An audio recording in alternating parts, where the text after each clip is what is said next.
At what age does ageism in the job market actually begin? Let's talk about it. Now, later in this video, I have a TikTok from a silver haired job seeker who explains her frustration. Have a man who probably can't pass as 20, has the bald head going like me, but maybe some more gray hairs on the face than I have. And also, I have a story that someone shared on LinkedIn about the general experience of what it is like to look for a job when you feel like you have too much experience. You feel like time may have passed you by and that these companies and corporations are looking for something way different than what you bring to the table. Not necessarily better, not necessarily more talented, but for whatever reasons, we can cover that a little bit more later, they're looking for a much younger crowd. But at what age does the age discrimination actually start? We've talked about this previously a little bit, and some people were saying, well, if you're young and out of college, you can't get a job. So, you're basically being discriminated on your age right there. We recently went over a TikTok of a girl who is about to graduate from Cornell, has a 3.7, an Ivy League university, and has nothing lined up for once she graduates. And then, if you're in your 60s, okay, that is probably when most people think about age discrimination. But some of you guys in the comments have said, well, age discrimination probably starts in your 40s. You might have your mid 20s to try to figure out your life, and then you have your 30s. So you might, best case scenario, have 15 years where you could actually land a decent job. You might go up and up in salary until your 30s, and then it's down and even harder to get a job. But let me know in the comments, when do you think age discrimination actually begins? But let's start off with LinkedIn, where Jeffrey, who is an operations specialist, says, I've been thinking a lot lately about what it's like to job hunt when you've got decades of experience. Not years, decades. Like your resume doesn't have bullet points, it has chapters. You'd think it would feel like walking into an interview with a trophy in one hand and laminated playbook in the other, titled How I Survived 5 CEOs, 2 acquisitions, and that one guy who made every meeting a TED Talk. But instead, it feels like showing up to a TikTok influencer audition with a flip phone and a 401k. You've got the wisdom, the range, the receipts, but somehow the recruiter is still looking for someone who's hungry, agile, and willing to work 80 hours for equity and cold brew. Translation: we want someone who still thinks burnout is a vibe, wears company swag unironically, and won't question why we're offering 2008 pay for 2025 labor. And I think this is a mindset that a lot of people have. You have the experience. You can do this job. You've done things that are much more complicated, much higher stakes. So of course I can do it. But the thing that I hear from a lot of companies, a lot of people in HR when they do their posts, is that these companies want someone who can fit in right away. And unless you're kind of a creep, I don't think a 56-year-old is going to have a lot in common with a 20-year-old, right? It's like you see people walking around sometimes and there's this big age gap in their relationship. Like the girl is super young, still legal, but super young, and the guy is like 50, 60 years old. That makes you feel a little bit uneasy. And I think the corporations look at it like an age gap relationship. And even if you're talented, you bring all this to the table, you're not going to probably fit in with the other people who are already hired here, who are in their 20s and everything is some kind of vibe. And if he really wanted to date himself, he wouldn't say, oh, I have a 401k. He would say, I have a pension, because that's something you ain't getting anymore. I'm sure you can somewhere, but for the most part, you're not getting a pension. So if you show up talking about your pension and your grandkids, it might be a couple of red flags for the interviewer that you might not be a great fit. And it sounds silly, but you should come into work hungry. And I'm not just talking about if you're working at a Subway or something like that. Like you should come in hungry to learn, hungry to, excel, hungry to, make your boss look good. And a lot of people, a lot of HR people probably feel like these older people they're set in their ways. They've been through all this stuff. Like you don't need to tell them anything. They might not be adaptable. They might not be moldable. When unfortunately someone who is very early maybe not right out of college, but somehow, some way has found a way to get, 3 to 5 years of experience, that sweet spot. They're going to come in and not be completely set in their ways, not think they know everything, not think, oh, I've seen it and done it all, because things are still going to be different. Even if you've been through a lot of trauma and a lot of nonsense at your organization, there's still going to be new things that you've never been through before. So they want someone who is hungry to learn, hungry to excel, and is agile. I don't think those qualities are absolutely ridiculous.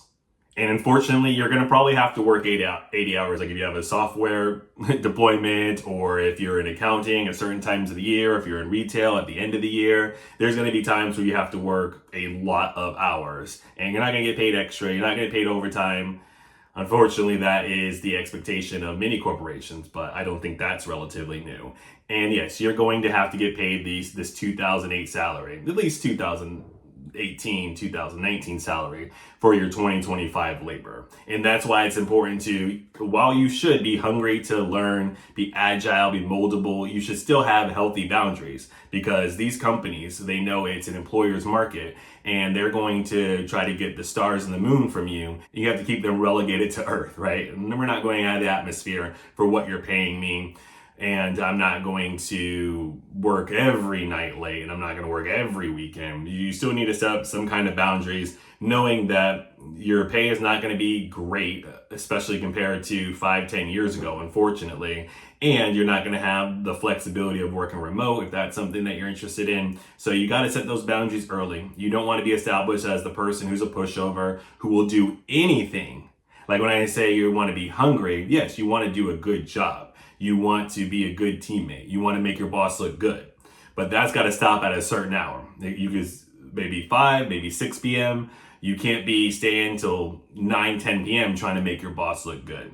You can't be hungry to work all weekend to make your boss look good. While you're there, you need to maximize your time and still set boundaries that I'm not going to go crazy working all this time and all this overtime to make you look good. I'll do my level best during reasonable working hours. Meanwhile, you're sitting there thinking, I launched campaigns when the internet made noises. I trained people who now think they invented Slack. I once negotiated a contract while rebooting a printer with a butter knife and prayer. But sure, tell me more about your fast-paced culture. And the interviews, goodness, where do you see yourself in 5 years? Alive? Employed? Preferably not explaining meme strategy to a 26-year-old chief innovation officer who thinks fax machines are folklore. Do you think you'll be bored in this role? Ma'am, I once sat in a 3-hour meeting with Q3 pencils. I don't get bored.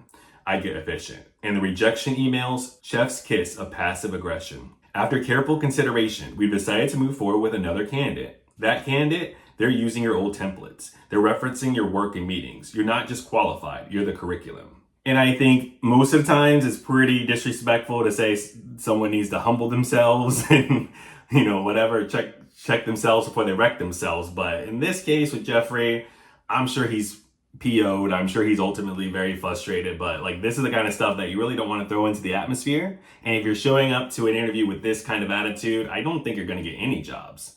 And, it's like those old med shows. I think I've used this example before, where, there's a chief of surgery or something like that, and they have their old ways of doing things, and it worked well, and it helped them get up the ladder. But if you're not constantly learning new things in your industry and keeping on top of trends and what's going on, all that stuff becomes outdated very quickly. So, it's cute that you were working when the internet made noises, but that doesn't help you right now.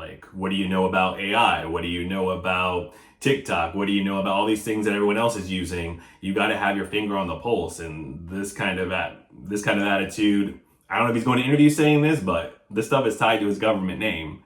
I don't know. I feel like he's going in the interview at least thinking this stuff. Next, let's go to TikTok, where this woman says, So I just had an interview with my dream company. If I were to write the perfect job for myself, skill, what I'd be doing, the brand, all of it, this is it. I studied. I had flashcards.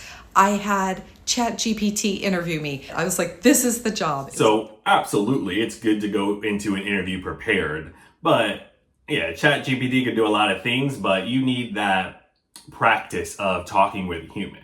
You got to find one friend, someone maybe on Fiverr you could pay to be your friend, to like give you real interview practice. Because yeah, you could like read questions, stuff like that, but there's nothing like the stress of not knowing what questions coming next, what they're going to ask you, being all dressed up and what you're going to be wearing to your interview. You got to have some real mock things, especially if you think there's going to be something that you have to go through, something that you have to overcome, some kind of hurdles that maybe are just specific to your case that you're going to have to overcome. And it's very dangerous to go into an interview thinking that it's your dream job.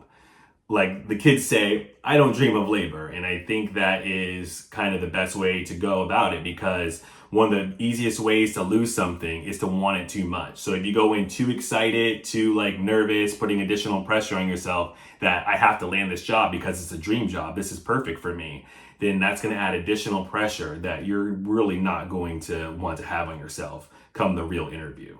It was a 30-minute interview. It was scheduled for 30 minutes. It ended up being 15 minutes. I felt like the minute she saw me on camera, she was not interested. I think she saw my gray hair and decided I was too old. It was the worst interview I've ever experienced in my life. I'm so disappointed, but I'm feeling deflated and feeling like ageism is real. This gray hair did me wrong today. So the first part about the interview, as far as the duration, I actually would prefer that. Rich Gilbert says that someone makes up their mind on an interview and a hiring decision in like 7-8 minutes. The rest is just confirmation, right? So I don't think these interviews, especially your interview with your hiring manager, the first round, needs to be 30 minutes, an hour. You can probably make up your mind in 15 minutes whether you want to talk longer. Or maybe you still schedule it for 30 minutes, but if it's not a perfect fit, why waste anybody else's time? That I'm okay with. The second part is, yes, I agree and I accept the fact that ageism is real. And yeah, it probably does start in your 40s. But there's something missing here. How was ageism not a problem on your resume, but it's a problem in your interview? Once again, I think that this might have been an issue of her kind of psyching herself up and thinking in the back of her head, well, no, it's because of my gray hair that I'm going to fail this interview. This is my dream job, but I don't think they're going to hire me because I'm too old. I don't know. I think there's some maybe self-sabotage in there too. Because if you went through the interview process, first of all, what did you do on the resume? Because did you shorten your resume or adjust it to make it seem like you weren't as old as you were? Which is fine, that can definitely get you interviews, right? If you take off the PhDs, if you take off the years that you graduated, if you maybe just focus on the 5-10 years, you don't put like all 20, 30, whatever years of experience that you have, it's going to make you look like you're a strong candidate, but not like very, very old, right? And then, so how did it happen and if you didn't do that, and if you put all this experience that you have and all the dates of when you graduated college, then maybe it wasn't that. I'd like to get some more information on how did you not suffer ageism on the getting an interview process, but then when you actually got to the interview, then that's when the ageism started. So I'd be interested in that. But I think when you're going in these interviews, you just got to be confident. If you go through the interview and first of all, you had to have your resume figured out to get the interview in the first place. That is a huge milestone. Then when you get the interview, I feel like you should feel like I rocked that. I did amazing, all that good stuff. And then maybe in your post-mortem in your head, like, well, maybe I was too old. Maybe I didn't have all the goodies. I don't think this should necessarily be true in your heart because I think it's setting you up, but I think you should be able to say, hey, this is my dream role. I love this company. I love this organization. I love the values. Your key values such as X, Y, and Z align up with my key values. I've been following you guys for a while. I watch your YouTube channel. I love your commercials. Whatever. Make it seem like everything is good. Like maybe someone who's worked there before and they've loved it there. They just had to move for personal reasons. Like I feel like there's a lot of rapport you can do and rapport that you could build up. How you can't feel like you've tanked this interview in the first 30 seconds. Like that can't be it. Or maybe you could be nervous, that's fine, but you should be able to talk your way out of this, especially if this is something that you're really looking forward to. You can't feel like you pass a point of no advancement, pass a point of no return that early on in the interview. And yeah, we didn't get enough information on how this was the worst interview. I've had interviews where I was like, man, I am not qualified for this. It has nothing to do with my age, my background. This is not going to be a good fit. Or I've had interviews with people where I'm like dressed up with a dress shirt and a tie and they're wearing a sweater and I'm like, bro, seriously? Or a t-shirt and their hair is all a mess. I mean, maybe I'm just jealous that they have hair, but I've been like, I'm not going to click with this hiring manager. I felt like this is not the right company for me, but I've never felt like it's been a while, especially once you have a couple interviews and you train that muscle again. It's very rare that I feel like this interview went bad if I do get an interview. Usually it's later on like, well, why didn't they hire me? I don't really know, but you got to be more confident than that to try to make it through an interview in 2025. I'm 58, and I just realized that I may never work again. I may never get hired by anyone ever again to go work for an organization. It doesn't matter how good I am, doesn't matter my skill set, what I do, have done, doesn't matter how well I interview, I very likely have aged out. So this gentleman says 58. 58 is when you've aged out. And like I said, he's got the bald head like me, but then also has the gray hair. Some people are dyeing their hair. Some people are dyeing their beards. They are adjusting their resume so it doesn't really tell how old they are, right? They're taking the dates off when they graduated from college. They're only putting maybe the past 5-10 years as opposed to the 30 years. I mean, if you really think this is a big issue and this is the number one issue causing you to not get a job, there are adjustments you can make. But it's like if you're also going to doctor your resume like that and tailor your resume to make yourself look younger, unfortunately, I think you got to make yourself look younger. But I tried to actually get a job working for a company last year. It was just a miserable experience. You know, getting a job's tough, whoever you are, whatever age you are. But just now, a majority of hiring managers and recruiters feel that, I think it's either 54 or 57, is too old to even work. So what the hell are you going to do? Great, put me out to pasture, you die at 30? Maybe not 30, but by 40, you're apparently done so, according to a lot of people. This guy's an entrepreneur, like he's okay. Like this is really just a story or thinking out loud or just creating more content. But yeah, I mean, it's tough, right? Like the first gentleman said, they're looking for hustle. They're looking for someone to be agile. They're looking for someone to be hungry. And if you're too old for all of that, you're not going to fit into a lot of these company cultures, especially the startups, especially the small businesses. Maybe you can work at more of a large organization, a legacy organization, and you can fit in a little bit better, but it's got to be a culture fit, and at a certain age, you're just not going to fit in with the rest of the people at the organization.